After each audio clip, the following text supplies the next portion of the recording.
सबसे बड़ी मुसलमानों के लिए ये है कि उनके हकों को, उनके हुकूकों को उन्हें दिया जाए। कहीं सर्वे करा के हो, वक्फ का बिल ला के हो, आज नमाज रोक रहे हैं, कल पता नहीं क्या करना चाहते हैं। हम इस देश की मिट्टी में हमारे बड़ों का, हमारे बुजुर्गों का खून शामिल है। हम कहीं नहीं जाएंगे, यहीं रहेंगे। सरकारें आती हैं, जाती हैं। आज इनकी तानाशाही है, लेकिन हमेशा नहीं चलेगी। 10 मिनट की नमाज में इतनी बड़ी आपत्ति पूरे देश को हो रही है, सरकारों को हो रही है, तो बहुत आश्चर्य की बात नहीं है, क्योंकि लगातार 2014 के बाद से जिस कगार पे ये सरकार इस देश को लेकर आई है, सिर्फ इन्होंने नफरत बोए हैं। इनको जब यूएई में या कहीं और जाना होता है तो ये सबसे गले मिलते हैं, सबको गले लगाते हैं, लेकिन जब अपने देश में अपने सौगाते मोदी की बात चल रही है, सौगात सबसे बड़ी मुसलमानों के लिए ये है कि उनके हकों को, उनके हुकूकों को उन्हें दिया जाए। लगातार छीनने का काम जो हो रहा है, चाहे कहीं सर्वे करा के हो, वक्फ का बिल ला के हो, आज नमाज रोक रहे हैं, कल पता नहीं क्या करना चाहते हैं, लेकिन हम इस देश की मिट्टी में हमारे बड़ों का, हमारे बुजुर्गों का खून शामिल है। हम कहीं नहीं जाएंगे, यहीं रहेंगे। सरकारें आती हैं, जाती हैं।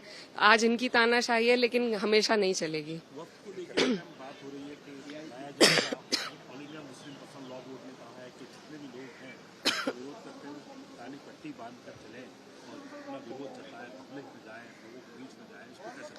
लगातार इसका विरोध प्रदर्शन हो ही रहा है और सब लोग विरोध कर रहे हैं, लेकिन सरकार अपनी तानाशाही पे आमादा है।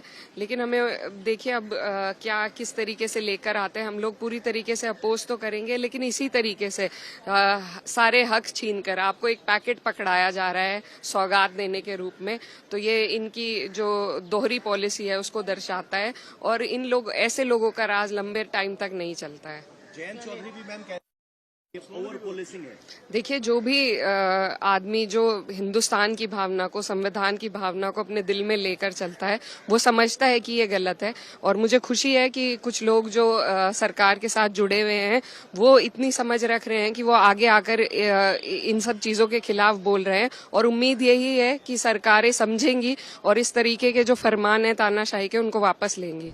जी हाँ, 10 मिनट की नमाज में इतनी बड़ी आपत्ति पूरे देश को हो रही है, सरकारों को हो रही है, तो बहुत आश्चर्य की बात नहीं है, क्योंकि 2014 के बाद से जिस कगार पे ये सरकार इस देश को लेकर आई है, सिर्फ इन्होंने नफरत बोए हैं। सौगात सबसे बड़ी मुसलमानों के लिए ये है कि उनके हकों को, उनके हुकूकों को उन्हें दिया जाए। कहीं सर्वे करा के हो, वक्फ का बिल ला के हो, आज नमाज रोक रहे हैं, कल पता नहीं क्या करना चाहते हैं। हम इस देश की मिट्टी में हमारे बड़ों का, हमारे बुजुर्गों का खून शामिल है। हम कहीं नहीं जाएंगे, यहीं रहेंगे। सरकारें आती हैं, जाती हैं। आज इनकी तानाशाही है, लेकिन हमेशा नहीं चलेगी।